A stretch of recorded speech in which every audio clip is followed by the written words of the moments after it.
Right everyone, I thought I'd do a quick video, sort of first impressions on a new sleeping bag I've got. Long story short, I've had some mixed experiences with sleeping bags, we'll just say that. But I came into a little bit of money, I got sort of gifted sort of some money. It wasn't a great deal of money, but it was enough for me to consider buying a sort of more premium sleeping bag. So I went for the Mountain Hardwear Phantom Alpine edition, and there's a few reasons I went for that which we'll talk about. But I just wanted to say I did get this from Alpine Trek in the UK, or at least a UK website, so .co.uk. I believe the company's from Germany. If you go on the website, they list a ton of eco-me reviews to say how great they are. But if you go on things like Trustpilot and reviews.co.uk, they have some kind of negative reviews, right? So what I can say about the company from my perspective is that I got a good price, I ordered it, it came, so a few of the reviews said that the delivery was late, and that's true. So they did say 5 to 7 days, and I think it took about a week and a half, maybe 2 weeks to get to me. So bear that in mind when you order it. Having said that, it did come to me, so I didn't get scammed here. I bought it and it did come to me, right? So I just wanted to get that out of the way, make that clear, in case anyone's looking to get this thing. I got the -1 version, so they do a -1 and a -9 version. I kind of wanted the -9 version, but when I was sort of researching, I couldn't find many places that were selling the -9 version, and anywhere that was selling it for like £500, which is a lot of money, right? And now I should say as well, I don't think Mountain Hardwear do a very good job of advertising this. So it's advertised as like a 30 degree and a 15 degree bag, right? So -1 Celsius and -9. But that, as far as I can tell, is a lower limit.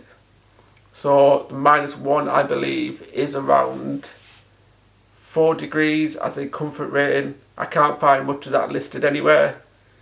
And I've not checked out, other than taking out the box, I've not actually checked out the labels and on the bag. So hopefully it's listed there and I can give people a definitive answer on that, because it's not listed on the website anywhere that I could see when I bought it, and not listed on the official website either, really. So yeah, -1, so let's say it is 4 degrees. That's probably a decent summer kind of into late winter bag with layers. It's probably not the thing you'd want to be taking sort of late winter up a mountain or something. But it is a super small pack size, it's premium quality, and that's why I went for it, right? So the bag itself, it came in this really cool kind of blue storage sack. Now, as you might have guessed, I'm a huge mustard fan, which is why not why I went for this bag, actually. I would have got it had it been a different colour, but you'll see it's mustard, which is pretty cool. So I thought it might be a good idea to kind of just go over the specs a little bit first.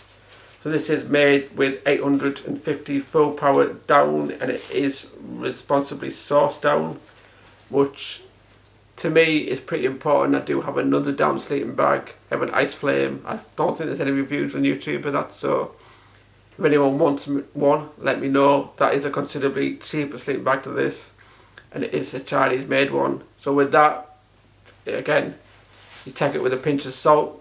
They don't really claim that it's certified down on that one, and if you ask them, they're just going to say it is, right, because I wanted to buy it. So yeah, I guess do your research. But for me, having something that, it's a tricky one, right? We all want to be helpful, we all want to be supportive and make sure our down's reasonably sourced, and at the same time you want to get a nice sleeping bag for the price you can afford, right? And typically name brands will have responsibly sourced down, but then that's going to cost you more money because it's a name brand. So yeah, I'll leave you guys to kind of think about your ethics there and what you want to do, but what I can say is this is responsibly sourced. Some of the specs of this bag, we'll take a look as well, but some of the specs is that it has a centre zip, or rather 2 centre zips. So the Ice Flame that I was using has a centre zip. The zip on that's not great. Again, I'll probably do a video on that if people are interested. But what I love about the centre zip was that I could, when it was really warm, on like warmer summer nights, I could use the same bag and just unzip from the centre, and I could kind of put my arms out and get loads of air vented out, and that really helped to keep me warmer that I needed, but not get over hot and start to sweat, because once you're sweating a down bag and stuff, not a great experience.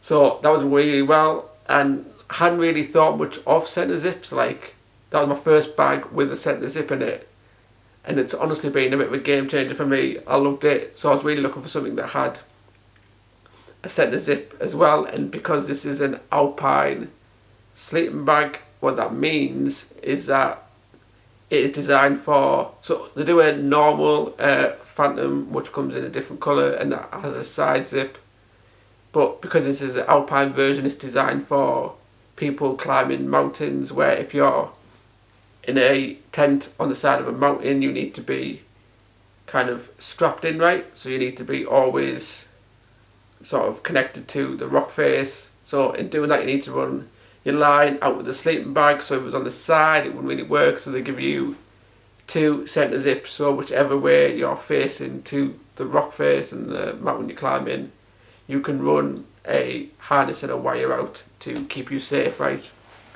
That means it's probably a little less warm of a bag than potentially the non-Alpine version, which is kind of weird because you think Alpine's cold, right? But that's just the way it works. I don't think it's crazy. I think it's a few degrees, but I'm not fully researched the non-Alpine version, right? But this is the one I went for just because of that centre zip. Right, so I'll just go through some of the specs of the bag. It is 850 full power down. It's responsibly sourced. I did check the label of the bag, and its comfort rating is 3 degrees. Its lower is -3, and its extreme is -16, right? So they advertise it as a -1 bag, -1 Celsius, so 30 Fahrenheit. But its comfort's a little higher than that, right? So I'd probably say you'd be safe around 0 degrees, be pretty warm if you had some layers on. So it's definitely a kind of summer to late winter bag. If you're going, especially in sort of the UK and stuff, if you're going up mountains towards the later part of the year, it could be colder than that. But if you've got your layering system right, it could still work. But I'd probably be wanting a more warmer bag. I'm a cold sleeper anyway, so I wouldn't take this into the full season for me personally. But you might do. I've got some specs on my phone, so I'll kind of read off a bit more details of the specs, but you can definitely go on the website and check these out for yourself. It weighs 678 grams, so that's really light. The Van Gogh sleeping bag that I have, which is synthetic, weighs like 1.5 kilos, so it's definitely half the weight plus of that, which is really great. It has, as I say, 850 full power down. The compressed size of the regular one, which is the one that I have, is 4.1 litres, or stuff size of the bag is 15 centimetres by 33 centimetres, right? But I'll show you it in the bag as well, so you can get some kind of comparison there of how small it actually is. But yeah, they're the basic specs. Now I'll get in and we'll walk around and I'll show you the bag in more detail, right? Right, so the quick thing that I did want to say here is that the stuff sack, it came actually attached to one of the zippers. I guess so you don't lose it, but I'm probably going to, I mean, it's really well tied on there, but I'm probably going to untie this to pack it, because I think that's probably a better idea. If I'm storing it in the storage container anyway, I'll just put the bag in there and I won't lose it. And then when you're in your tent, you just stuff it in a pocket inside your tent and you don't lose it there, right? But as you can see, it's this mustard colour with a nice bright red interior. It's kind of like a dark maroon red. I'm not sure how well the camera's showing the colour. It looks a bit brighter on the camera, but it is definitely cool. And then it has this sort of turquoise blue foot box, and it goes into the back. So they have a really great video explaining the foot box and what it does. It's made out of a slightly different material to kind of keep you warm in the foot box, as well as on the lower part of the back. So I guess the theory is that when you're on your sleeping pad, the warmth can get to your back where you need it, and where your feet are, you can keep them more insulated, right?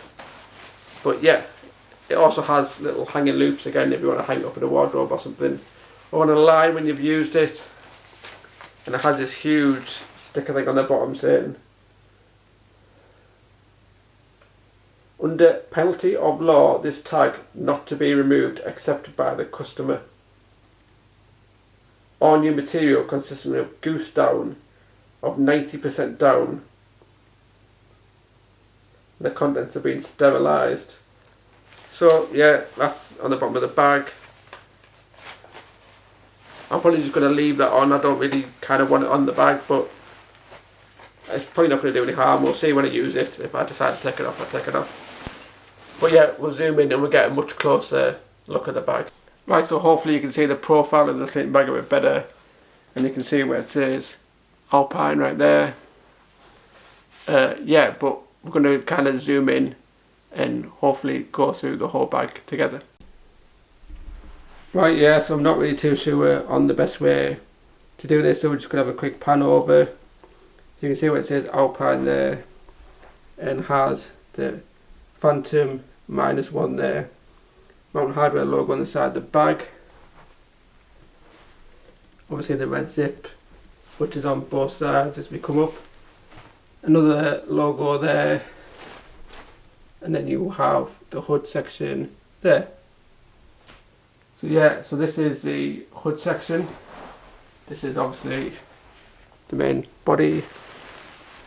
So it has a loop here, I guess for hanging somewhere. Maybe if you want to dry it on a line, you could do that, or there's hoops on the bottom. It is grommeted there, I don't know if you can see. And it feels like there's a button in there, so I guess that is for cinching your hood tighter or looser, so that's useful. It has the zippers here, which pull down. And I'll try and flip this around so you can see. If that wants to zoom in. Those are the initial sort of specs and the heat of your bag.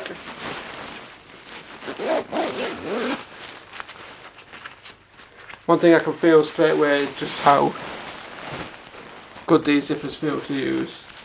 They feel fantastic.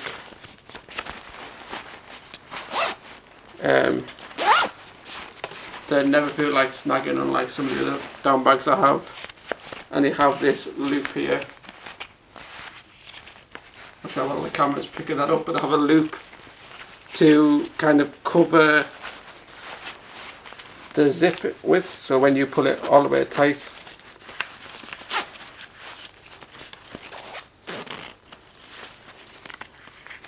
the zip goes in there and is sealed from the weather. It's the same on the other side of the bag too, so you have the same zip that functions in the same way.